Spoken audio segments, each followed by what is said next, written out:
G'day guys, Sean from West Coast 4x4 Recovery, and here we have our main recovery vehicle, the UNIMOG.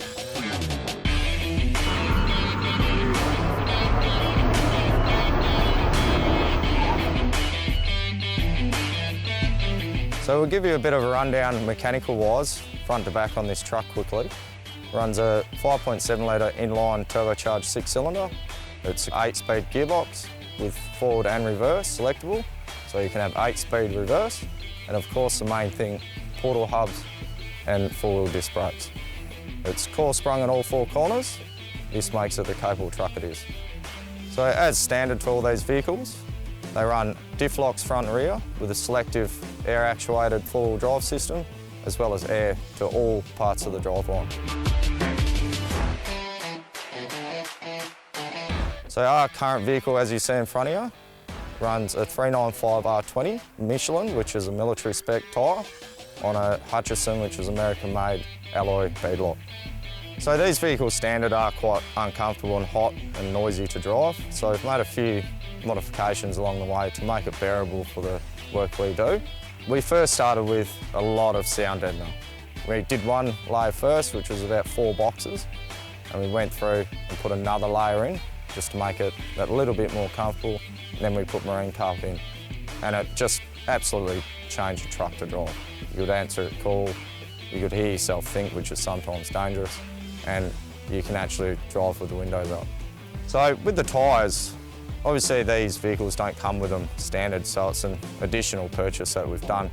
We went the tyres obviously mainly for the beadlock side of it, and also the strength of the tyre and the extra size that we've gained in the tyre. They do run an internal run flat inside the tyre, which obviously does have its goods and bads. If we do get a flat on the side of the track, we can move it to an area that we can change it.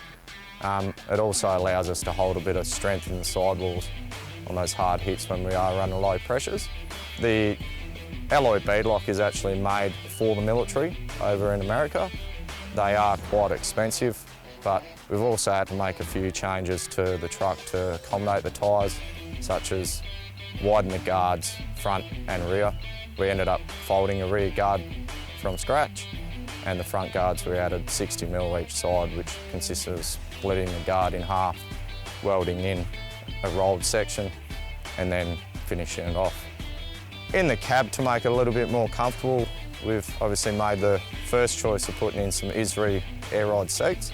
These specific seats we chose to have the internal 24-volt pump, so that limits us needing to wait for air to build in the truck system, and we can control the seat if we're sitting waiting for a job, or we want to make a bit of an adjustment in the car park or something like that before we set off. We've also done extensive electrical system in the truck, so a large red arc 1224 converter. We run a 12-volt secondary battery just in case a client needs a jump start. Everyone needs a stereo, we need tunes at the end of the day. A very powerful Motorola UHF. We also run a remote switching system to run all our accessories. This prevents us having switches all over the internal of the cab. So it's obviously hard not to notice a massive winch hanging off the front of my truck. And this is standard issue for some of the ADF Unimogs getting around. Not all of them do come with the winch. As big as it is, it's not as powerful as it looks. It does come in at 6.5 tonne with 14mm cable and 30 metres of it. It also has a level wind incorporated into it, so self-level, you never have to worry about it. Just wrap it on. Being a PICCHIO, it will pull all day. So you'll probably also notice while we're here at the winch, there's a camera located in front of it. That's to serve a couple of purposes, obviously. Tight areas, I can see what's going on in front of the truck because you can't see it over the nose. Also gives me an indication any problems with the winch. And we've also got a rear reverse camera as per standard issue to most vehicles these days. This is an obvious necessity when you're running something so big and you're around people. Keep an eye on everything around you, and we can switch front to back on the run, touch of a button, and whilst we're driving down the highway. So regarding fuel economy and range, which is a question I get asked a lot, it obviously very, very dependent on conditions. So we are driving down the road in a shape of a house brick and it weighs 7 tonne. We've seen 20 per 100 before, not a regular occurrence by all means. And a recent trip we also seen with a headwind 30 litres per 100. We only carry 160 litres on the truck as far as fuel tank capacity. It does give us a good range if we're going down the highway, coasting along. As far as off-road work, obviously figures we see are very, very varied, going off the conditions we're in. We make the decision before setting off if we're going to have to carry extra fuel for the job or not. So as far as GVM and GCM on this vehicle, the vehicle itself currently comes in at 7 tonne, so that gives me a carrying capacity on the tray of 5 tonne, so a GVM of 12 tonne total. As far as GCM goes, if I've got a 5 tonne load on the back, I can still tow 12 tonne, so it gives me a complete GCM of 24 tonne.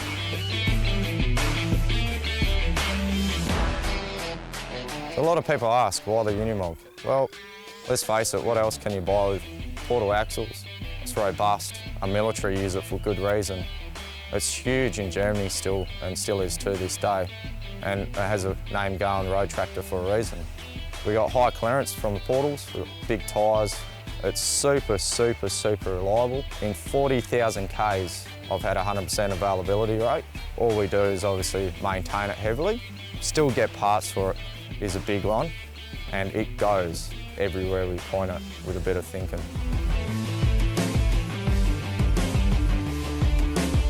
So we started this business mainly because I seen the off-road side of WA really lacking a professional business that specialised just in 4x4 recovery.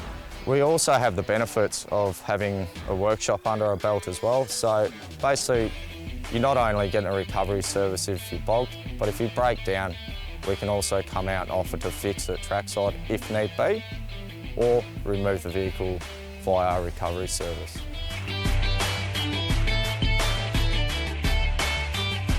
Eight-tonne straps, winch extensions, ×3 at 30 metres. So with what we're carrying on the actual winch itself is 110 metres usable. 2 large snatch straps, so we're talking 11-tonne snatch straps. Very rarely I've had to use them as snatch straps. We purely use them as a tow strap. And we also run some lighter gear for your smaller vehicles like your Vitaras, where we step it down to your smaller 7, 8-tonne straps, just to try and keep the load off the vehicles. We've had a really, really good success rate with our soft shackles from certain providers. They're just so versatile. Never had one break. I've had 2 come undone.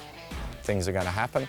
And the weight we sling off them sometimes, whether we're hitching them from across the tray, pulling down on the tray, and they slip through everything on a vehicle. So obviously some people don't have recovery points. There's areas you can pull from certain vehicles. That's not going to jeopardise the structural, and you can generally slip through soft shackles and pull off them. We also cover a lot of drag chain stuff if need be. Don't carry it all the time, we just carry the basic side of it, but if we have to remove a burnt wreck or go out and do some work for a private contractor for removing bush and all that, then we'll bang it in the truck and off we go. Something that you see a lot of people carrying these days are recovery tracks. Now, we don't carry them all the time, by all means, but if I'm going away somewhere where I'm definitely going to be on my own, we do carry them. Last weekend, we actually had to use our recovery tracks because we were diffed out in mud, and with a bit of smart digging and a bit of rocking, and an hour later we managed to pop a 7-tonne truck out on a set of max tracks, and they did it without second guessing themselves at all. Still in one piece. It's unbelievable. So there's a lot of consideration to what vehicle we actually use, because obviously we're showing you at the moment our main recovery vehicle that we use and a lot of people have seen. You've got to consider how wide it is. It is 2.5 metres wide, and it's also hits the scales at 7 tonnes. So there hasn't been many instances where we've opted away from the truck because it makes our job easier. But it is something when we do get a call in some situations like mud or soft sand or high inclines, steep inclines or tight areas, we definitely do sit down and have a think about it before we opt to take the truck. So recently we were in discussion with a provider of insurance and we got asked of where do we cover? Do we just cover Perth or do we cover surrounds, or how far will we go for work if required? I'll tell you guys right now, we will travel all of WA if need be, and we will cover outside of WA if required. So don't be afraid to give us a call, because we'll be there. During the day, within reason, so we're talking from 5 AM to 8, 10 PM, we can be in a vehicle within 10 minutes. As far as outside of that area, so let's talk 10 o'clock to 5 o'clock in the morning.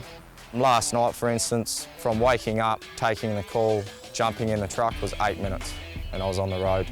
We were on scene within 45 minutes, and recovery was 20 minutes and turned back home. Our longer distance recoveries, obviously there's a little bit more planning involved as far as fuel stops, supplies, sleeping arrangements, etc., etc. From what we've been seeing in the past, give us an hour to 2 hours and we'll be filled up on the road with everything we need. We've had some recoveries along the way that have been probably more memorable than others. The first call we ever got, I think I had the truck in Perth after driving it from Eastern States for, must have been about 9 days, and I had a call of a rollover up north of Wilbinga. Now, given the time of year, there was high winds, big swells, it was winter, there was no beach left. We had very little beach experience with our truck at that stage, so we were sort of jumping into the unknown. I do remember jumping on the beach and there was no beach left. There was just water and a very, very small line of where I could drive, which was unfortunately was about 2.4 metres wide. I ended up slipping off that embankment about halfway to the job, so I made the choice of taking the wet end, and basically we took the ocean the way there. We arrived on scene, managed to get the job carried out, pulled the vehicle up out of harm's way for the night. The owner chose to stay with the vehicle. We come back in the morning with a fresh battery, gave it time to settle, get the oil out of the pistons and the bores so it caused no damage, kicked it in the guts and drove it out of there. SGO, our insurance company at the time, was absolutely stoked. It was very, very little damage, and they put the car on the road. Customers still driving around in it now and loves it. So another one would have been Boxing Day, Christmas just gone. The phone started about 6:30, so there was 2 calls within 30 minutes. The first one was Wilbinga. I went out, carried out the Wilbinga job, basically spun straight around and went out to Jarradale to carry out the second job. We arrived on scene about 11:30, so it was getting late, it was a big day, and the track that we drove down was only about 2.8 metres wide. This gentleman's come over a crest and basically lost control, and he's gone off an embankment with a drop of about 300 metres. It was lucky for him that there was a tree there on the embankment that stopped him and caught him. So we've gone out there, I've geared up, I've gone to winch him out, and I've had a winch failure. I've shot a pin out of the winch, I've had to go find a tree, put the winch back on the truck, secure it, and then try to drag him out with old school ways about it. I managed to get him out. It took about an hour and a half to get him out without stoving his car in on a tree, but at the end of the day we got him out nevertheless and sent him on his way with no damage, so it was pretty rewarding. So another great experience we had the pleasure of doing last year was Bremer Bay. We got a call for a vehicle down in Bremer Bay, and it was about 10:30 in the morning. I was at the workshop. Unfortunately, still hadn't fixed the winch on the truck. I was waiting on some parts, but they arrived that day, so we managed to get the winch off the truck, fix it up. We left Perth about 7 o'clock that night. Rolled into Bremer 2 in the morning, rolled the swag out, had a quick kip, and the customer rang us again at 6 AM. Now, for people that have actually been to Bremer Bay, what an amazing place to be, and getting paid to work, it's so good. Customer's great. He let us do it all, the way we wanted. No questions asked. We got the job done, got him out. At the end of it, organised his insurance for him, got the claim number for him, got accommodation sorted for him, got the repairs sorted for him, and pumped the tyres up in the truck and basically turned and burned back to Perth. And the customer made contact with us the duration of the week and was absolutely stoked what we did to go above and beyond to actually make the whole ordeal, which was quite bad, to something that was quite pleasurable. So we're starting to see a trend of a lot of private people going out recovering. People have posted something on the internet, or you've rang your mate, you need a hand, which is great. Like, go for it, we all do it. That's what our industry is about. We love forward driving as well, helping each other out, getting out there. But I've seen time and time again, someone's gone out to help someone. They've snapped a strap, they've burnt a winch out, they've blown a clutch. They're doing it for free, and then you're left with large repair costs. We're not sitting here saying don't do it, because that is the whole point of going forward driving it. As a club, as people together, that's what our nation's about. But you'll be quite surprised at how viable it actually is to pay someone professional to go and carry out the job for you. We don't charge you for a strap. We don't charge you for a tyre. We wear all that as a business, and we get in, get the job done, and make sure you get home. Don't be afraid to pick up the phone. Pop the question. It might be more viable than you think. So this business has been running for a duration of 12 months successfully. We've totaled 40,000 Ks in the truck in 12 months. Regularly get asked, why do we do it? We love it. We love helping people out. Okay, yes, it's a business, but it's also a passion. We love getting out there just like you guys do, sand in between our toes, sea air, and I love fishing. I absolutely love fishing. So yeah, it's good getting out there, getting about, and I suppose getting paid is just a reward.